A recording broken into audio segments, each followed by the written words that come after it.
staying with concerns from China, a growing number of Western nations and cybersecurity groups have issued digital surveillance warnings for next month's Winter Olympics in Beijing. Now, Britain is offering temporary phones to athletes and staff. However, the Dutch Olympic Committee has gone a step further by telling its athletes not to take their personal mobile phones or laptops to China. The Beijing Winter Olympic Organizing Committee, on the other hand, has refused such allegations. And to discuss the concerns over cybersecurity threat in China, joining me right now are two guests on the panel. We have Mr. Ashok Shajanhar, who is the former diplomat. Along with him, we also have Anil Trigunyat, former diplomat as well. Thank you, gentlemen, for joining us. First, let me go across to Ashok Shajanhar. Mr. Shajanhar, thank you so much for speaking to Mirror Now. Firstly, what is your response to this entire controversy, where starting with the United States, and you have other countries as well who have advised their athletes to be cautious while they are playing the Beijing Olympics? No, absolutely. I think this is very well placed, this caution and care that the athletes who are going there, any of the others who might be traveling with them, because the reputation and the track record of China leaves a great deal to be desired. It has been violating all international norms, all global practices, starting, let's say, in the more recent times, recent years, whether it is the origin of the Wuhan virus or it is violation of the human rights of the Uyghur Muslims in Xinjiang, or putting them incarcerating them, putting them in concentration camps in Hong Kong, whatever its international obligations were, the manner in which it has been trying to weaponize its, the supply chains in the initial stages, whether it was of PPEs, masks, etc., etc. The point that I'm trying to make is that it is very natural for the Western countries to be very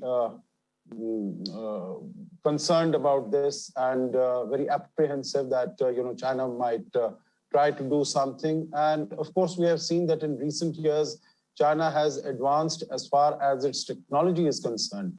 So it is natural for them to be concerned and to take whatever preventive steps they need to take, whatever preventive measures they need to take to safeguard their privacy and to safeguard any of the information or data that might be available. So what you have mentioned in the earlier part of your report, that cell phones, personal cell phones, laptops, etc., should not be taken.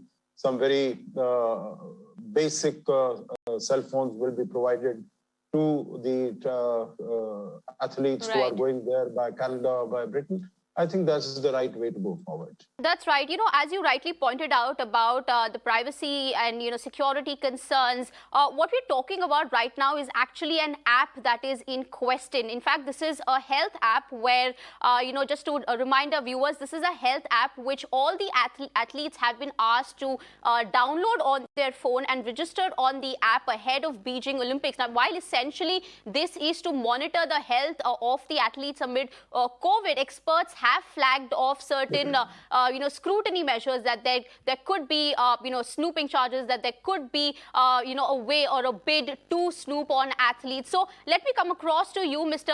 Trigunyat. With regards to the snooping charges that several experts have flagged off, while we see that there are concerns over the vulnerability of these athletes or the vulnerability of their personal information, by an extension, do you think it makes these major international powers, certain important countries, also vulnerable if their foreign citizens are themselves, their personal information is at threat? And we're talking about players of national and international importance.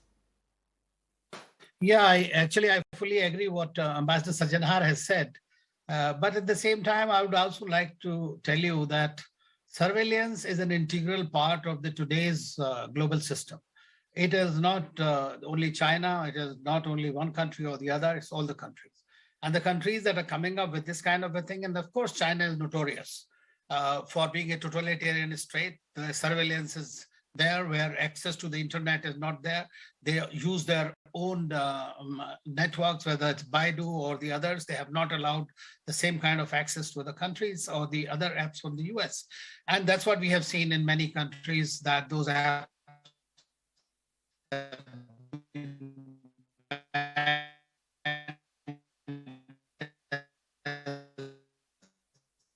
Okay, we'll try and reconnect with Mr. Trigunyat. There seems to be some error in his connection. But let me take the same point across to Mr. Shahjahanhar. What do you have to say about, when foreign citizens are in China and their private information is at stake? Does that also make the major countries, the US, the UK, they've all raised concerns. So just like how these citizens, their own very athletes, are vulnerable, as an extension, does that make these countries vulnerable as well? No, absolutely. I think if basically whatever you are doing, you are trying to protect the integrity and privacy of your individuals, and all of them are very well placed. They are very reputed. They have earned huge, international, global repute for themselves. So they might have information, and this information and this breach of privacy could be used against these athletes. To blackmail them or to hold them to ransom for something or the other, some information or the other. So I think as it is stated today, data is king, data is gold, data is the new oil, So any data of these individuals who are so very well placed in their own fields, in their own area of expertise, of course, if it goes to a hostile adversarial country, then they can use it against the individual and against the country. And we've seen the manner in which China has been using this technology against its own people. So, when it can use this advanced technology against its own citizens, then of course there is no gainsaying as to what they'll be able to do if they get hold of some of this information, that they could pressurize these individuals, these very well-placed, globally acclaimed players, and hold them to, pressurize them to share some information which might be available with them. So I think it's a matter of huge concern as far as these countries are concerned. That's right. In fact, we managed to reconnect with Mr. Trigunyat.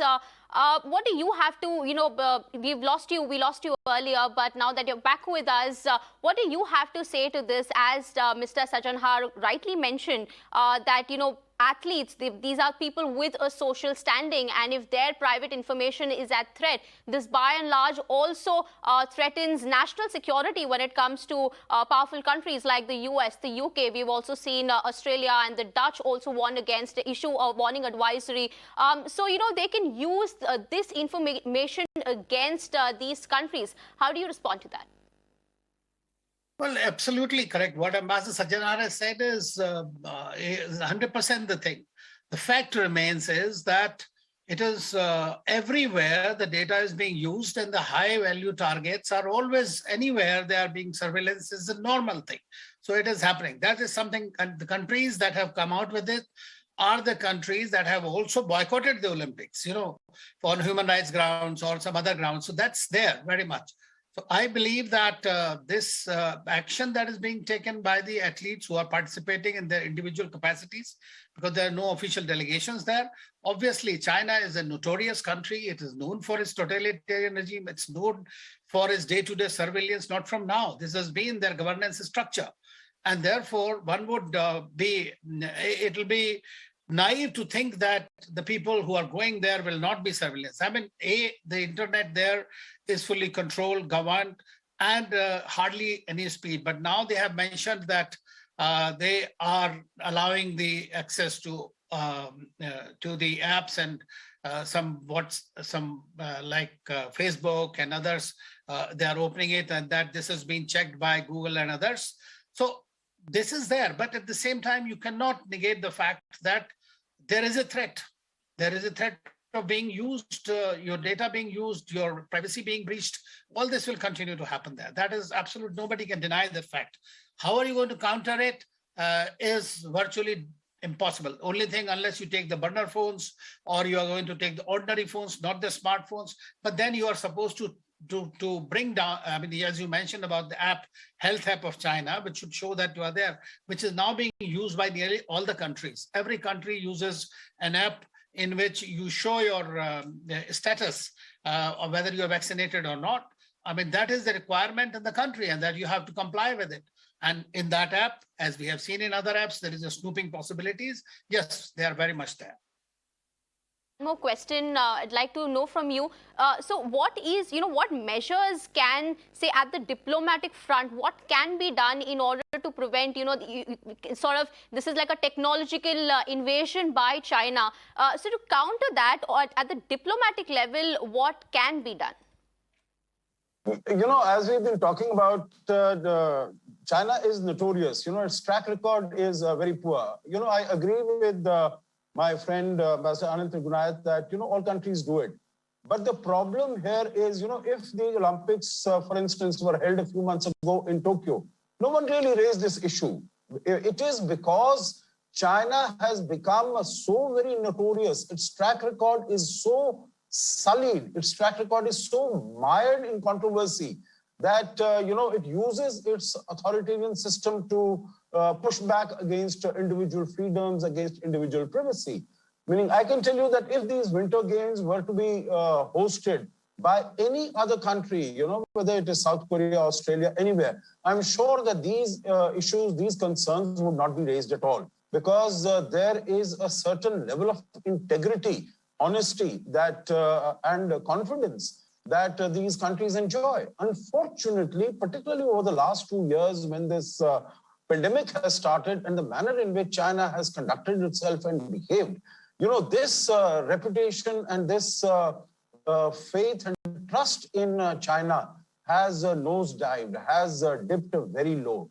And the manner in which it keeps on sort of, pushing against different countries. And it's not only in South China Sea, it's not only against Taiwan, but on every issue, it is sort of, confronting and adopting adversarial positions. So I think that is what is the problem today, and that is what has made these countries rather nervous and anxious. Absolutely. And to take action against China. Absolutely. As you said, had these games been organized in Australia or any other country, maybe these concerns wouldn't have existed on this, concerns wouldn't have been raised on this app. But considering that China's, integrity is in question and it has nosedived in the last few years, the security threat, cyber security threat prevails. Thank you so much, gentlemen. We'll leave it there. Thank you so much for speaking to Mirror now.